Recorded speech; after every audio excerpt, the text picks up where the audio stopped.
अब इन्होंने क्या किया जरा सुने। सऊदिया में हमारे जो बुजुर्गों की मज़ारें हैं, जो मुक़द्दस मकामात है, उनको ढाया गया और ढाकर ये बताया गया कि ये जो है सब कुफ्र और शिर्क के अड्डे हैं। हमारा अगर बस चले तो हम तो हिंदुस्तान की भी कब्रों को ढा डाले, क्योंकि रसूलुल्लाह का यही पैगाम है कि कब्रों को ढा दो।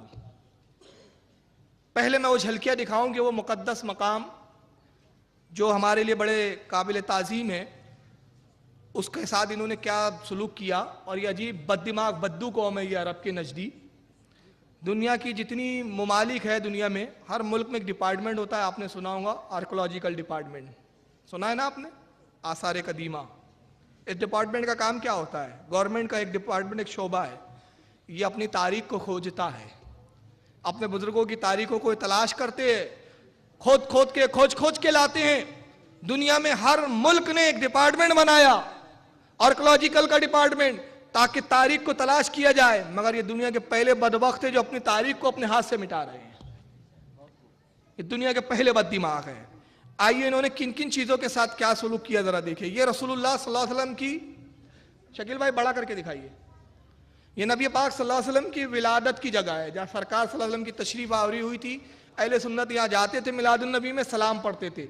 शाह अब्दुल हक मुहद्दिद दहलवी की किताब में इसका बहुत तफसील से जिक्र मिलेगा, जज्बुल कुलूब के अंदर। वो फरमाते कि अहले अरब का दस्तूर है कि मिलादुन नबी की रात में रसूलुल्लाह के जाए पैदाइश पर जाके रात भर मिलाद पढ़ते हैं। ये बुजुर्गों से साबित था। इन बदबख्तों ने वहाँ एक लाइब्रेरी बना दी और वहाँ पाबंदी लगा दी, मिलादुन नबी के वक्त यहाँ ताला लगा दिया जाता है। दो बदबख्त पुलिस वाले खड़े हो जाते हैं, दो चार चलो भागो यहाँ, शिरक शिरक शिरक, हाजी ये सब नहीं। ये रसूलुल्लाह की विलादत की जगह है, वहाँ इन्होंने एक मकतब कायम कर दिया। आगे आए, ये हज़रत आमना रदी अल्लाह तआला अन्हा का मकान है, जहाँ सरकार का बचपना गुजरा है। ये पूरा ढाकर खंडर बना दिया गया। तुर्की हुकूमत तक इसकी हिफाजत की जाती रही, मगर इन बख्तों ने इसको ढाके ख़त्म कर दिया। उसके बाद आइए, ये हज़रत अबू अय्यूब अंसारी रदी अल्लाह तआला अन्हु का मकान है, जहाँ हिजरत के बाद सरकार सबसे पहले तशरीफ़ लाए थे। ये 2 मंजिला मकान जो तुब्बे अव्वल हुमैरी ने बनाया था, और हज़रत अबू अय्यूब अंसारी तुब्बे अव्वल हुमैरी के ज़माने के जो बहुत बड़े आलिम थे, उनकी नस्ल से थे, नस्ल दर नस्ल वो इनकी विरासत में आया। अल्लाह के नबी हिजरत के बाद यहाँ तशरीफ़ लाए, यहाँ क़याम रहा रसूलुल्लाह का। ये मकान मुतबर्रिक था, ज़ायरीन ज़ियारत की गरज से जाते थे, ढाके खंडर में तब्दील कर दिया गया है। यह हज़रत इमाम ज़ैनुल आबिदीन रदी अल्लाह तआला अन्हु का मकान है। ये इमाम ज़ैनुल आबिदीन के मकान को भी बिल्कुल निस्फ़ नाबूद कर दिया गया है। ये जन्नतुल बकी है, 1925 तक जन्नतुल बकी की ये कैफियत थी। जो एक बड़ा कुब्बा, आपको पूरा फुल में दिखाइए, मुझे मत दिखाइए, मजमे को भी हटा दीजिए आप शकील भाई, अब ये काम की चीज़ें है। ये जो बड़ा कुब्बा आपको राइट हैंड में नजर आ रहा है, ये कुब्बत अहलुल बैत कहलाता था। ये इसमें जनाब फातिमा ज़हरा रदी अल्लाह तआला अन्हा, हज़रत अब्बास, इमाम जाफ़र सादिक, इमाम हसन वगैरह की मज़ारें थी। ये जन्नतुल बकी पुराने उसकी तस्वीरें इस शक्ल में था, और उसके बाद इन नजदी हुकूमत ने ढाया और ढा के उसको आज इस कैफियत में कर दिया है। ये जन्नतुल बकी मौजूदा सूरत हाल ही है जन्नतुल बकी की। ये जन्नतुल माला है, जहाँ पे सरकार की पहली ज़ौजे मुतहरा उम्मुल मोमिनीन हज़रत खतीजतुल कुबरा की मज़ार है, और रसूलुल्लाह के ख़ानदान के कई अफराद हैं और कई सहाबा इकराम यहाँ दफन है। ये जन्नतुल माला का कब्रिस्तान पहले इस शक्ल में था, नजदी हुकूमत ने इसको ढाया और ढा के अब इस हालत पे है ये। और एक बात और अर्ज़ करना चाहूँ, आपको बताऊँ, बड़ी तकलीफ़देह बात है कि इस जन्नतुल माला के बीच से एक सड़क गुजारी गई। जब सड़क गुजार रहे थे तो हज़रत ख्वाजा उस्मान हारूनी का मज़ार दरमियान में आया। तो हमारी हिंदुस्तान की हुकूमत गैर मुस्लिम होने के बाद भी इतना तो एहतराम करती है कि अगर कोई दरगाह आ जाए तो सड़क को तिरछा कर दिया जाता है, प्लान चेंज कर दिया जाता है। मगर इन बदबख्तों ने ख्वाजा उस्मान हारूनी की मज़ार पर से सड़क गुजार दी। ये हज़रत आमना रदी अल्लाह तआला अन्हा सरकार की वालदा मोहतरमा की मज़ार है, जिसको ढा कर इन्होंने निस्फ़ नाबूद कर दिया और यहाँ कचरों के अंबार डालने शुरू कर दिए। और इसके ताल्लुक से आज से तकरीबन 10 साल पहले पाकिस्तान के एम्बेसी के 2 या 3 लोग गए थे। मेरे पास इसकी पूरी रिकॉर्ड वो है, बाकायदा प्रूफ। जब वो वहाँ फातिहा पढ़ रहे थे तो वहाँ के नजदी पुलिस वालों ने उनको पकड़ लिया। उनको मालूम नहीं था ये पाकिस्तान एम्बेसी के हैं। पकड़ने के बाद उनको ले आके वो काजी के सामने पेश कर दिया कि ये कब्र पे शिर्क व बिदअत कर रहे थे। इत्तेफाक से उनको अरबी आती थी, इन्होंने अरबी में गुफ्तगू की।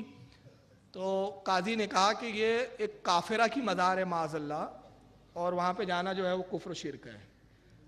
उन्होंने कहा पाकिस्तान एम्बेसी के हमारी बात करवाई जाए पाकिस्तान एम्बेसी से।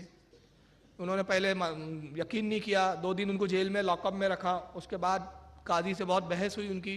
जब उन्होंने फ़ोन कराया, मालूम हुआ वाकई पाकिस्तान से इनका ताल्लुक़ है, तो कहा कि अब यहाँ से चुपचाप सीधा चले जाओ, वरना हम तुमको गायब कर देंगे, फिर देख लेंगे जो होना है होगा।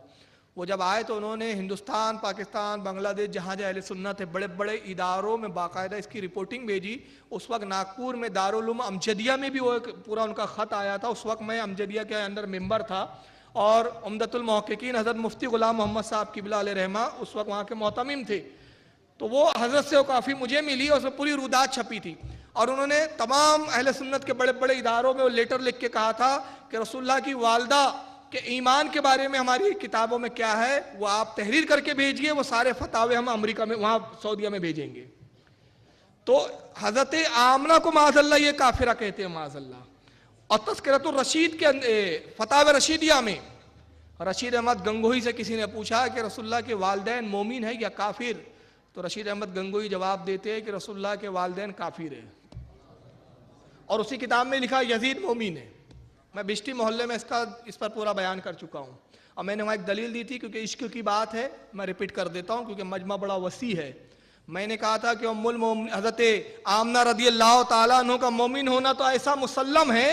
हज़रत अल्लामा इस्माइल हक्की रहमतुल्लाह ताला अलैह तफ़सीर रूहुल बयान में फरमाते हैं कि हज़रत यूनुस अलैहिस्सलाम को जिस मछली ने निगला था, 40 दिन आप उस मछली के शिकम में रहे, 40 दिन के बाद उस मछली ने आपको उगला, तो अल्लाह ने उस मछली से खिताब किया, फरमाया मछली तू मेरे नबी को, मेरे एक पैगंबर को अपने शिकम में लेकर गर्दिश करते रही, दरिया में घूमती रही, इसकी हिफाजत किया, बता इसका इनाम क्या चाहती है।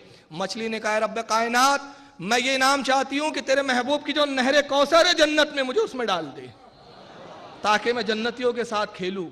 अल्लाह ने डाल दिया, जन्नत में वो मछली मौजूद है और हमेशा रहेंगी, जन्नती उससे दिल लुभाएंगे। अल्लामा इस्माइल हक्की फरमाते अजीज गौर तो कर, वो मछली जिसमें यूनुस 40 दिन रहे वो जन्नती है, जिस शिकम में नबियों का सरदार 9 माह रहा है।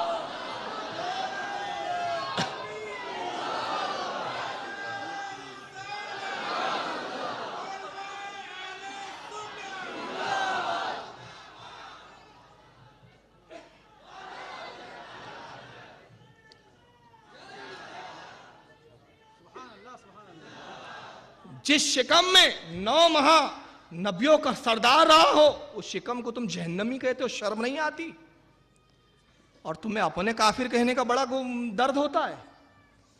जब हम कहते हैं कि इमाम अहमद रज़ा ने तुम्हें काफिर कहा, तो कहते काफिर को भी काफिर नहीं कहना चाहिए। अच्छा, ये मुअर मसूर की दाल, अरे तुम तो ऐसे बदतर काफिर